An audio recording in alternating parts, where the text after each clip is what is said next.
लोकसभा व विधानसभा निवडणुका संपल्या। आता मात्र कार्यकर्त्यांना व नेत्यांना चाहूल लागली ती म्हणजे जिल्हा परिषद आणि पंचायत समिती या निवडणुकांची। मागील निवडणुकांमध्ये आपण आजी माजी, भावी आमदार, भावी खासदार असे बॅनरबाजी करत प्रत्येक पक्षाच्या पदाधिकाऱ्यांनी आपली ओळख दाखवण्याचा प्रयत्न केला। पण ह्याच पदाधिकाऱ्यांनी आपला मोर्चा जिल्हा परिषद पंचायत समिती या निवडणुकाकडे वळवला आहे। त्याप्रमाणे गावोगावी जाऊन भेटी सुद्धा सुरू केल्या। येणाऱ्या काही दिवसात जिल्हा परिषद, नगरपालिका, पंचायत समित्या निवडणुका होणार आहेत। तर आज आपण नांदेड जिल्ह्यात किती जिल्हा परिषद संख्या व किती पंचायत समिती संख्या आहे ते या व्हिडिओच्या माध्यमातून जाणून घेण्याचा प्रयत्न करणार आहोत। नमस्कार, मी सुरेश देशमुख आणि आपण पाहत आहात राजमुद्रा न्यूज लाईव्ह। नांदेड जिल्ह्यात पूर्वी 63 जिल्हा परिषद संख्या होत्या, तर आज तब्बल 10 जिल्हा परिषद पदसंख्या वाढून ती आता 73 वर गेल्या आहेत। तर पंचायत समितीची संख्या 146 एवढी झाली आहे। काही दशकापूर्वी लोहा तालुक्यातील वडीपुरी जिल्हा परिषद गटाची निर्मिती झाल्यानंतर नांदेड जिल्ह्यातील जिल्हा परिषद इतिहासात पहिल्यांदा 10 जिल्हा परिषद गटाची वाढ झाली आहे। एकाच वेळी इतक्या मोठ्या प्रमाणात गटाची नव्याने निर्मिती करण्यात ही पहिलीच वेळ आहे। पुनर्रचनेत किनवट, माहूर, हिमायतनगर, हातगाव, अर्धापूर, नांदेड, मुदखेड, नायगाव, कंधार, मुखेड या तालुक्यातील एका गटाची वाढ झाली आहे। नांदेड जिल्ह्यात 16 तालुक्यातून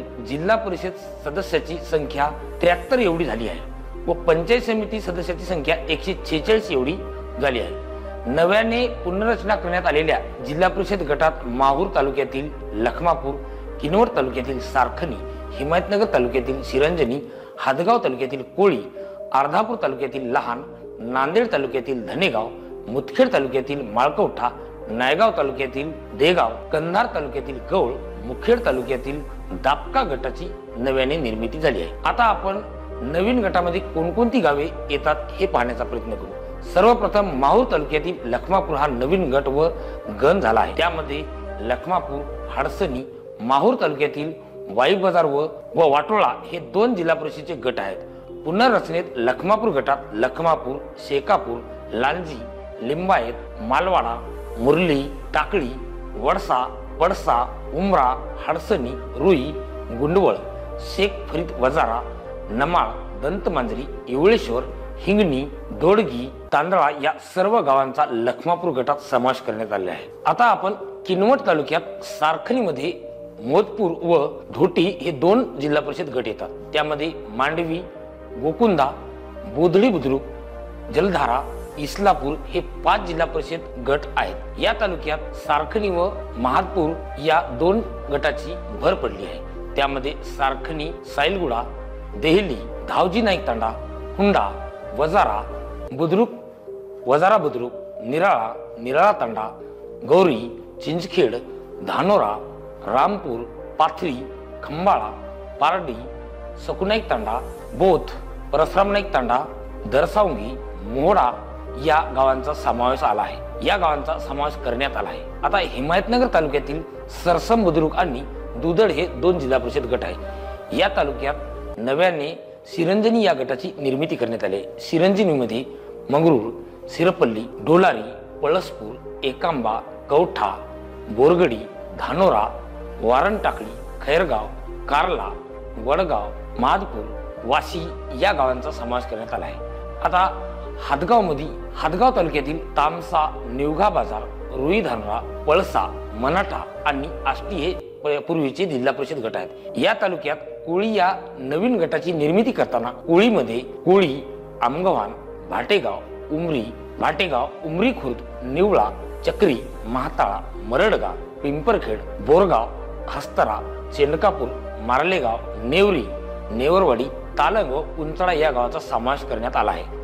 अर्धापूर तालुक्यातील येळेगाव, मालेगाव हे 2 पूर्वीचे जिल्हा परिषद गट आहेत। या तालुक्यात नव्याने लहान या जिल्हा परिषद गटाची निर्मिती झाली आहे। त्यामध्ये लहान, पारडी, सोरंबा, निमगाव, खैरगाव, सोनाळा, साबरा तांडा, रोडगी, पांगरी, लोणी बुद्रुक, लोणी खुर्द या गावांचा समावेश करण्यात आला आहे। आता नांदेड मधील धनेगाव, नांदेड तालुक्यात वाजेगाव, वाडी बुद्रुक, बळीरामपूर, लिमगाव हे पूर्वीचे जिल्हा परिषद गट आहेत। या तालुक्यात नव्याने निर्मित करण्यात आलेला धनेगाव, फतेपूर, पिंपळगाव मिस्त्री, वडगाव, टुप्पा, काकांडी, राहेगाव, भायगाव, किक्की, बाबुळगाव या गावांचा समावेश करण्यात आला आहे। आता मुदखेडमध्ये माळकवठा, मुदखेड तालुक्यात बारड व मुगुट हे पूर्वीचे 2 जिल्हा परिषद गट आहेत। तालुक्यात नव्याने झालेल्या माळकवठा गटामध्ये माळकवठा, वासरी, सिंकतीर्थ, देवापूर, चिलपिंपरी, टाकळी, खुजडा, कांबळज, रोही पिंपळगाव, चिकाळा तांडा, चिकाळा, पांगरगाव, दहेगाव, दरेगाव, दरेगाववाडी, पिंपळकोटा चोर, पिंपळगाव तांडा या गावांचा समावेश करण्यात आला आहे।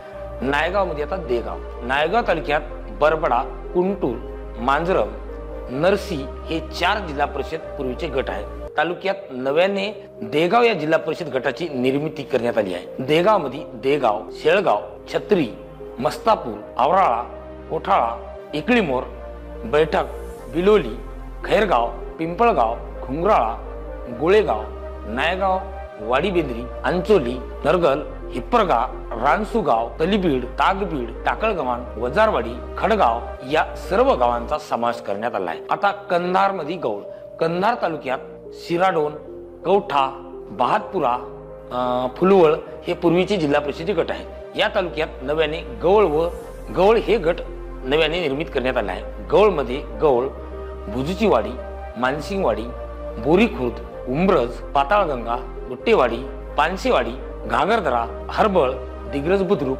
उमरगा, मरशिवनी, भेंडेवाडी, कुंटूर, गुलवाडी, दिग्रस खुर्द, गांधीनगर व सावरगाव या गावांचा समावेश करण्यात आला आहे। मुदखेड तालुक्यात जाम बुद्रुक, चांडोळा, एकलारा, येवती, सावरगाव, बहाळी, मुक्रमाबाद हे 7 जिल्हा परिषद पूर्वीचे जिल्हा परिषदचे गट आहेत। या तालुक्यात दापका या गटाची नव्याने निर्मिती करण्यात आली आहे। दापकामध्ये दापका, निवळी, हातराळा, हिरानगर, भेंडेगाव बुद्रुक, हिवळणी, बामणी, डोरनाळी, भासवाडी, रावणकोळा, कलंबर, तग्याळ, चिंचगाव या गावांचा समावेश करून मुदखेड तालुक्यात 8 जिल्हा परिषद गट तयार करण्यात आले आहेत। त्याचबरोबर पंचायत समितीची 126 गणामध्ये 20 गणाची भर पडली आहे। त्यामुळे पंचायत समितीची गणाची संख्या आता 126 वरून 146 वर गेली आहे। त्याचबरोबर पंचायत समितीच्या 126 गणामध्ये 20 गणाची भर पडली आहे। त्यामुळे पंचायत समितीची गणाची संख्या आता 126 वरून 146 वर गेली आहे। तालुकानिहाय काढलेल्या गणाची नावे आपण पुढील प्रमाणे पाहू। माहूर मध्ये लखमापूर, हडसणी, किनवट मध्ये मोदपूर, घोटी, हिमायतनगर मध्ये पवना, मंगरुळ, हातगाव मध्ये कोळी, पिंपरखेड, मुदखेड मध्ये रोहित पिंपळगाव, डोनगाव, अर्धापूर मध्ये पारडी, महादेव पिंपळगाव, नांदेड मध्ये मरगळ, धनेगाव, मुखेड मध्ये दापका, गुंडोपन, हाळणी, कंधार मध्ये गौळ, वहाद, नायगाव मध्ये राहेर, घुंगराळा या सर्व तालुक्यांचा पंचायत समिती गणामध्ये समावेश करण्यात आला आहे। आपल्याला ही माहिती कशी वाटली आम्हाला कमेंट बॉक्स मध्ये जरूर कळवा आणि असेच नवनवीन व्हिडिओ पाहण्यासाठी आमच्या राजमुद्रा न्यूज चॅनलला सबस्क्राईब करा। धन्यवाद।